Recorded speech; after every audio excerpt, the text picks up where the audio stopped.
Hello, and welcome to Beyond Biotech, the weekly podcast from Labiotech. I'm Dylan Kissane, and this is episode 145 for the podcast. As biotechs and pharma companies continue to innovate to address patient needs in oncology, T-cell receptor therapies, or TCR-Ts, are attracting significant interest and investment. There are already some promising results for TCR-Ts tackling solid tumors, but one Norwegian biotech is taking a slightly different track. This week, I sat down with Namir Hassan, CEO of Zelluna, a company with a mission to eliminate solid cancers by unleashing the most powerful elements of the immune system. They are pioneering the development of T-cell receptor-guided natural killer, or TCR-NK, cell therapies, an approach they believe to be novel, safe, potent, and capable of scaling as an off-the-shelf therapy for large populations. I hope you enjoy my discussion with Namir. So Namir, welcome to Beyond Biotech. You're from Zelluna, and Zelluna is a listed company, that's right? That's correct. Thanks, Dylan. Great to join you here. So perhaps before we get going, I'll just make a statement. Since we're a listed company, Zelluna is a publicly traded company listed on the Oslo Stock Exchange, and information on risks and opportunities of investing can be found in filings and disclosures to the Oslo Stock Exchange and in the investors section on our website. Well, that's the nuts and bolts of Zelluna. Let's maybe start by talking a little bit about yourself. What essentially drew you in to immunology and T-cell biology in the first place? So from quite a young age, I had a strong inclination to serve, to help people, and then a growing interest in the workings of the human body, homeostasis, how we remain healthy, how disease comes about, and importantly, how we may be able to intervene. And so immunology really felt like it sat at the intersection of my purpose and passion. And so I further delved into the whole intricate arena of immunology, particularly during my PhD, where I studied deeply the function of the T-cell receptor, which is a receptor that sits on T cells, a major component of the immune system. And arguably the T-cell receptor is perhaps the most powerful biological entity we have discovered in 1984. It quite literally makes a decision of whether to kill a cell or not. And so that for me was incredibly fascinating. And then spent time after that in various roles, 15 plus years of my professional career in actually developing components of the immune system to combat cancer. You wrote your PhD. Where did you study?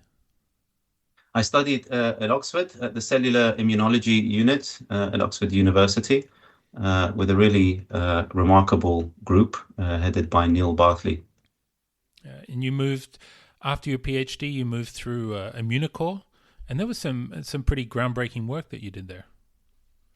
Yeah, so immediately after my PhD, I actually spent some time at GSK for almost 6 years. And the way I think about it when I connect the dots looking backwards, as it were, is I really learned the discipline of drug discovery and development in large pharma at GSK.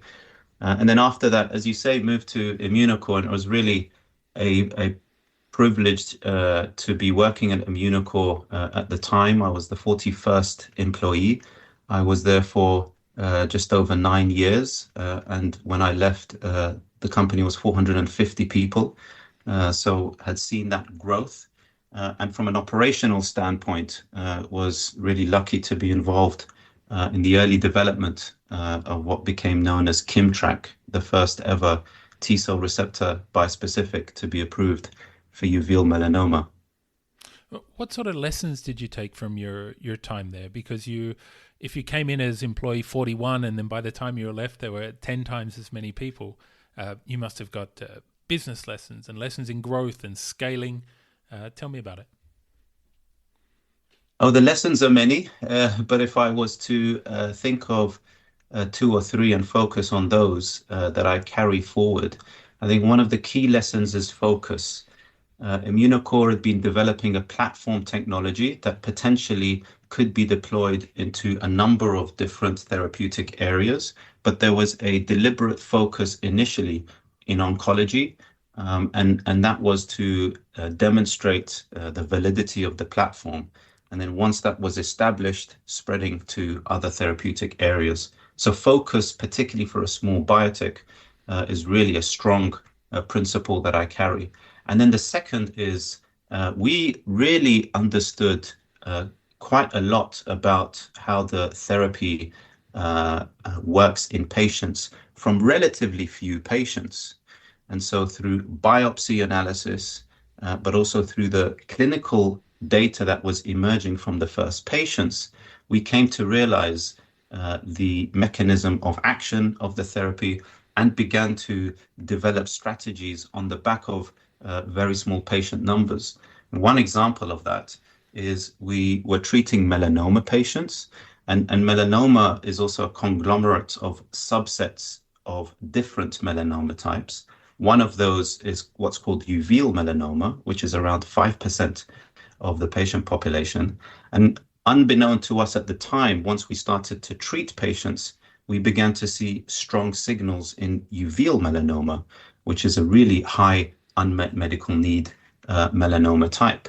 And that came through from relatively few patients and then began to define the strategy and ultimately the commercial strategy where that product is now approved. So focus and understanding and learning from few patients. You moved from Immunocore over to Zelluna, and you joined as a CSO. What was it about the company that made you take that jump and take that leap? I would say two things. The first is the scientific rationale for what Zelluna had in its approach, and that's for me largely that was the TCR-NK approach, which I can come on to describe. But again, for me, it was the next evolutionary step to T-cell receptor-based therapies. And we can talk a bit more about that. The second was the organization, a small organization. I joined and we did not have any infrastructure for the science. There was no science being generated within the organization. It was being generated through academic groups and also the people involved. So organization involves the people. It's a great group of people, highly engaged and passionate to develop these novel therapies. So scientific concept, organization, and being back in that building mode. Were you still able to get into the lab yourself at this stage, or at this point you were on the operations side more than anything else? If they let me, I try to get into the lab as much as possible. One thing I say sometimes is when you're the first seeing the data come off that experiment, there's little else that beats that joy in life. So if I'm able, I try to get into the lab. You started as CSO, but you made the transition to CEO a couple of years ago. What motivated that transition?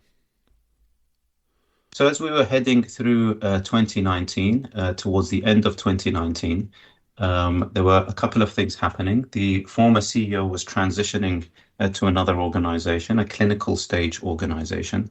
And internally, we had decided to pivot to focus completely on a T-cell receptor natural killer cell strategy, TCR-NK. And so over those two events, I was then asked to lead the organization as CEO. And we then, from then on, have been building the organization around our platform technology, the TCR-NK platform.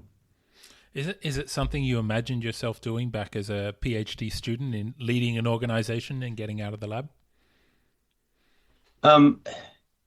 Not necessarily with respect to role, but as I followed my passion, one of my passions has been to try to unleash the potential of people and organizations and groups for maximum impact on patient lives.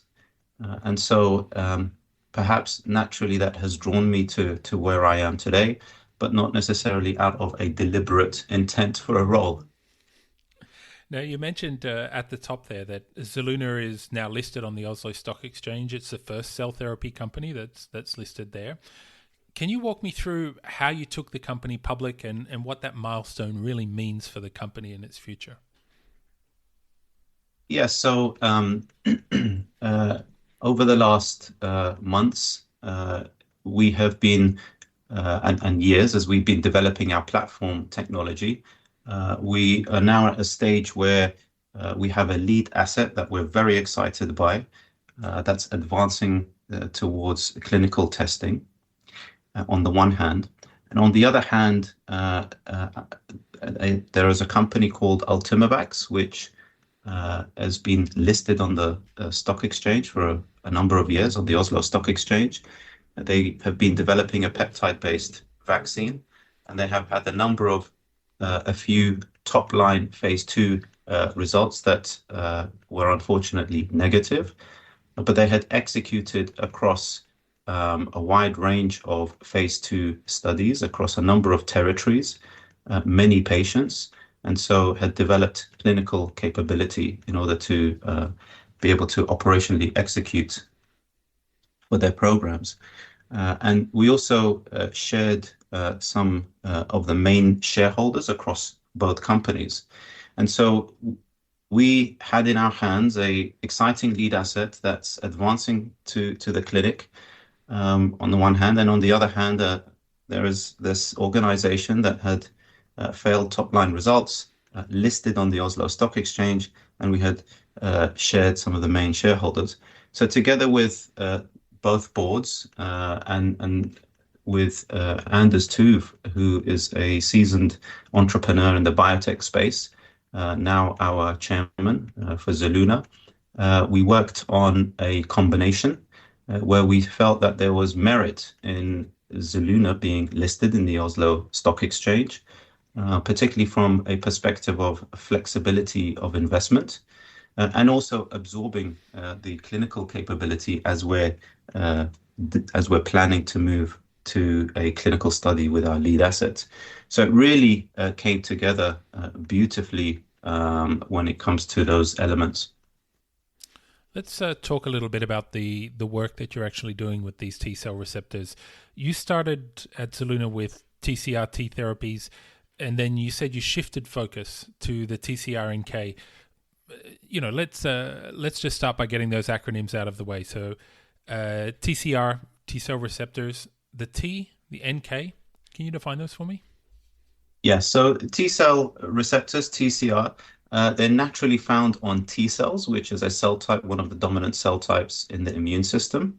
And their function is to surveil cells and trigger against those cells and kill cells that are diseased, or save them, that leave them alone if they're not. And the NK cells, or natural killer cells, are again a key component of the immune system. They're the first line of defense. As the name suggests, they're highly potent killers, perhaps the most efficient cellular killers in our body. Yep. And so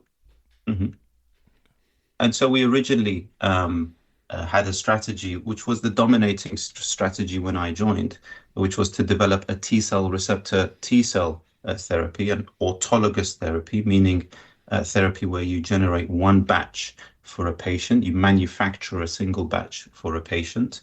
And that was being developed, and when I joined, was in the process of being manufactured. In parallel, we had a T-cell receptor natural killer cell strategy where the company would be putting T-cell receptors into natural killer cells. It was a new idea. It was a novel idea. It also had a number of merits, which we can come to talk about. And so as we moved forward into 2019, we saw the huge benefit and potential in the TCR-NK platform for its merits, And before investing heavily in the TCR-T program and moving that into the clinic, we decided to make the difficult decision to pivot completely to TCR-NK on account of the potential we saw there. And of course, it wasn't an easy decision. Many right decisions tend to be the most difficult ones. But certainly in hindsight, it really has been vindicated. These TCR-NK cell therapies, what specific cancers are they actually targeting? What are you looking at there? So we're developing a lead asset which targets a particular antigen called MAGE-A4. It's probably the most clinically validated target for a T cell receptor. And with that, we are aiming at a number of indications. There are many possibilities because many cancers actually express or make that target. So the options are very many. And therein is also the advantage of a T cell receptor. There are a number of validated targets out there that are cancer associated or cancer restricted. So we would be initially looking at what's called a bucket study, which is a number of cancers, ovarian cancer, head and neck cancer, non-small cell lung cancer, for example. So a number of these really high unmet medical need cancer types. And how are you stacking up to others who are working in the field? I mean, there are alternative therapies that people are using there. How does this particular approach stack up? So we're the only company, as far as we know, that's developing T cell receptor natural killer cells. So it's a highly differentiated novel approach. And whilst it's extremely novel, the separated components are clinically validated. So the T cell receptor itself as a scaffold has been clinically proven to have the ability to target solid cancers. There are 3 approved T cell receptor based therapies that demonstrate a T cell receptor can target solid cancers. So there's clinical validation there. Natural killer cells themselves are also highly potent and safe. We know that through a number of decades of clinical data. And so we bring together clinically validated components in this novel approach. Now, when we look across at the field, there are T cell based therapies. And when we compare to T cell based therapies, whether they're targeting with a T cell receptor or a chimeric antigen receptor, which is another way of targeting T cells, they remain T cells, which means that they are targeting with that one receptor. And this maybe I can explain in a little more detail because it's a major challenge in the field, whereby in solid cancers, most patients, virtually all patients, will relapse. Whilst we've seen very compelling data with, for example, T cell receptor based therapies in solid cancers across multiple indications, meaning that tumors have shrunk and we've seen positive clinical data, virtually all patients will have their cancers return and unfortunately will die as a consequence of the disease. And one of the main reasons for that is because cancers are very diverse and heterogeneous. So they're varied, they have multiple faces. And so when you're attacking a tumor with a very precise therapy, the advantage is that the safety profile is favorable, but the disadvantage is that the cancer can escape. And so T cell based therapies attack tumors with a single receptor, whereas an NK cell naturally can recognize diverse cancers. It has multiple levers that can be activated with different cancers. And so it can better address diverse cancers. And so that's one of the key differences between T cell and natural killer cell therapies. And then what we do on top of that, where natural killer cells struggle, is to target solid cancers, is to get into the tumor. And that's where we bring the T cell receptor to help with that process to target solid cancers. So what we believe is necessary in the field to really drive durable responses is precision and breadth. to precisely target solid tumors, but to have a broad activity whereby you can recognize the multiple faces of cancer and avoid them from escaping. I guess this is one way that you're positioning yourself in terms of a differentiation to traditional, well, existing T cell therapies. Are you finding any success so far, or is this still very much theoretical? So we're at the preclinical stage at the moment. And we have, over the years, been building the science to demonstrate that the hypothesis of bringing together a T cell receptor with a natural killer cell and technically it can be done. And thankfully, today I can say that we have the scientific a depth of scientific data that now demonstrates the function of T cell receptor natural killer cells, and indeed targeting via the T cell receptor, but also maintaining the innate killing ability of natural killer cells. So under our head of research, Louise Weigand, we have really developed a solid foundation of the science. And now what we want to do is see how that translates clinically. And so we've been really building around generating a product through our partners under the supervision of Emily Gauthier, who's our head of CMC, and really advancing towards the clinic to understand whether this reads out into the clinic. And is the clinic far away at this point? So we aim to submit a clinical trial application, or IND, sometime in the second half of this year.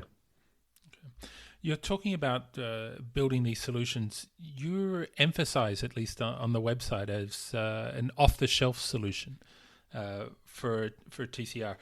Can you tell me a little bit about what it means to be an off-the-shelf solution as opposed to other therapies that are out there? Sure. So I discussed one of the biological problems that the field is facing when it comes to treating solid cancers, and that's the diversity of cancers. So that's one of the biological problems. The other challenges and limitation has been scalability of cell therapies. And some people may have heard about off-the-shelf or allogenic cell therapies.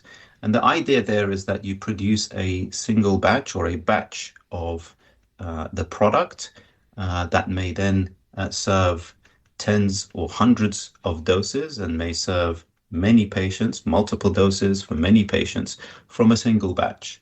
And so that material would be stored and then would be used at the point of need, so off the shelf.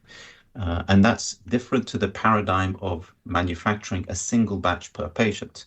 And so naturally, one can imagine that the off-the-shelf approach would be much more amenable to scaling the therapy, which would be very much needed in order to really meet the potential demand.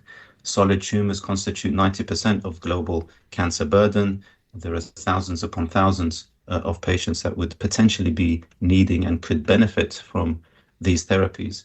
And so natural killer cells can naturally be used in an off-the-shelf fashion, meaning that a single batch of material from a donor, a healthy donor, their natural killer cells can be used in others without causing any toxicity, without causing any graft versus host disease, for example. We know that from decades of clinical data on natural killer cells. Hence, they're naturally off the shelf or naturally allergenic, which is not the case for T cells, where T cells from one person can cause graft versus host disease if they're used in another person. This certainly sounds more cost effective, but you must be working with partners then to make sure that it's scalable, the manufacturing? Yeah, so the model we've adopted, and this is fairly common for a small biotech, is to partner with expert manufacturers that have done this before with other types of cell therapies. And we've done the same, and we've been working with them for a number of years, really to develop our manufacturing process. And we do expect that the cost of goods would be favorable. That's another advantage for this. And also we expect that we'll be able to generate hundreds of doses from our manufacturing process. And that's the expectation, and we have seen that for other products where companies are also developing natural killer cell therapies. So it's precedented. So these manufacturing partnerships are really important. Are you also looking for partnerships with top pharma firms to try and drive this forward as well? Naturally, we have a platform technology with, we believe, huge potential and much opportunity. And of course, with a small biotech, we can only do so much. We're firmly focused on taking our lead asset and advancing it into the clinic and demonstrating validation of the platform. And in parallel, very much open to various flavors of partnerships. We have a pipeline behind the lead asset, so the partnerships could take various flavors across our entire programs. And does all of this seek to just accelerate the rate of change, accelerate the speed that we can take this to market? It's a good question. I think generally what we've seen with cell therapies, I think a number of maybe top line headlines with cell therapies. One is that we have 9 approvals in this space. So the cell therapy field, whilst being fairly young, has had a number of approvals demonstrating the compelling nature of these types of therapies. But the other interesting point is that many of the therapies, or several at least, have been approved on the basis of relatively few patients, so less than 100 patients. And so it really is the case for these types of therapies that every patient counts. It goes back to my initial point about data generation from relatively few patients can be extremely catalyzing on many levels. And so the commercial path could be fairly accelerated with these types of therapies. You mentioned at Zelluna you'll be hoping to move into the clinic or making an application in the second half of the year. What other milestones can we look forward to for Zelluna in the next months and the next years? So I think one of the key ones, as we mentioned, is clinical trial submission, and then also getting into the clinic and generating that first data from our lead asset to understand whether what we have seen preclinically actually translates into patients. I think alongside that, there's ample opportunity then for potential business development strategies there. One thing to mention around that is we also have quite I would say, an unprecedented IP position where we have granted patent on the approach, the T-cell receptor NK approach in its entirety. And so that also creates potential value opportunities through partnerships and other ways. You're talking out licensing for other biotechs, other pharma companies? Yeah, I think it could take a number of flavors. Out licensing could be one.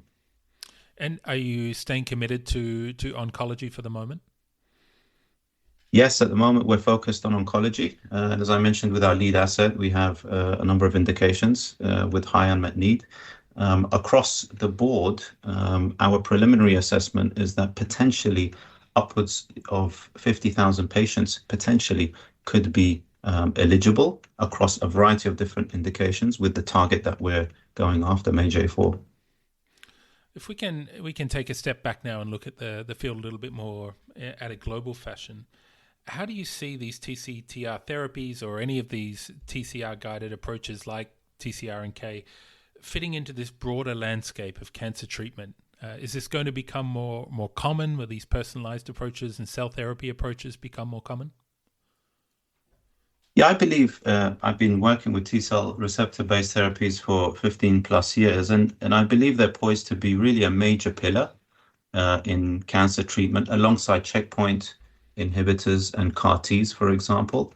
And I think there are 2 key areas that perhaps will be somewhat the focus.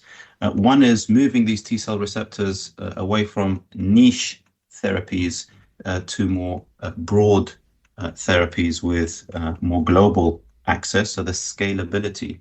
And then the second is different ways to address the diversity of cancers. This is the biological problem. And there are a number of strategies to this, for example, combinations. or in our case, the TCR-NK approach, where we believe we have a way to address diverse cancers. Are there speed humps, or are there any roadblocks there that need to be overcome? Regulatory challenges that are in the way? I think given how much has been done in the field, there are a number of challenges that have been ironed out right from a regulatory perspective. But again, I think the more data we generate, we may start to see some changes in the regulations. I think overall, the T-cell receptor-based therapies have had a reasonably favorable profile, though the first and earlier therapies that were developed had some toxicity associated with them, and there's been some development in the field in terms of the interrogation of those therapies to avoid those. And so far, we've seen that has had a beneficial outcome in terms of the safety profile of the later therapies. But I think the two areas will really be around scaling and addressing diverse tumors.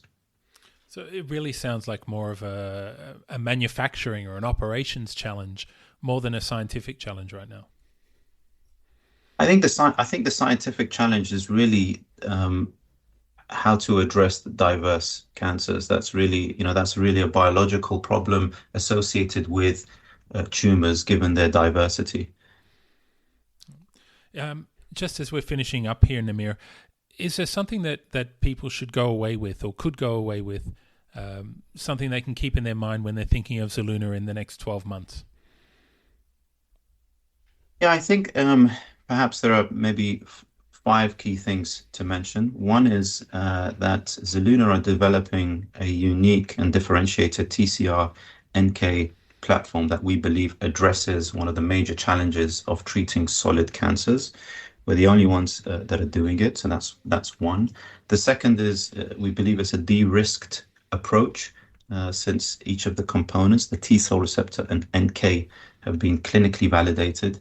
And I'm privileged to work with highly experienced team that have walked this path of developing these types of therapies from discovery through to the clinic. So a really great team. So that's the second. The third is the off-the-shelf allergenic potential and the potential to manufacture hundreds of doses from a single batch. And then the fourth is we have a lead asset with a potential near-term inflection where we're advancing that to the clinic. And we believe generating a small set of data will be extremely catalyzing. And finally, under that, we have what we believe is a dominant IP that allows us to operate in this space and protects the entire approach, creating a number of opportunities from a value perspective. Namir, we're going to look forward to hearing more about Zelluna during the year. We wish you very well in the clinic, and thank you for joining us on Beyond Biotech today. Thanks for your time, Dylan. That's it for this episode. Don't forget to check out all the latest news and analysis at Labiotech.eu. I hope wherever you are in the world, you have a great week ahead. Thanks for listening, and I hope you'll join us again next time for another Beyond Biotech.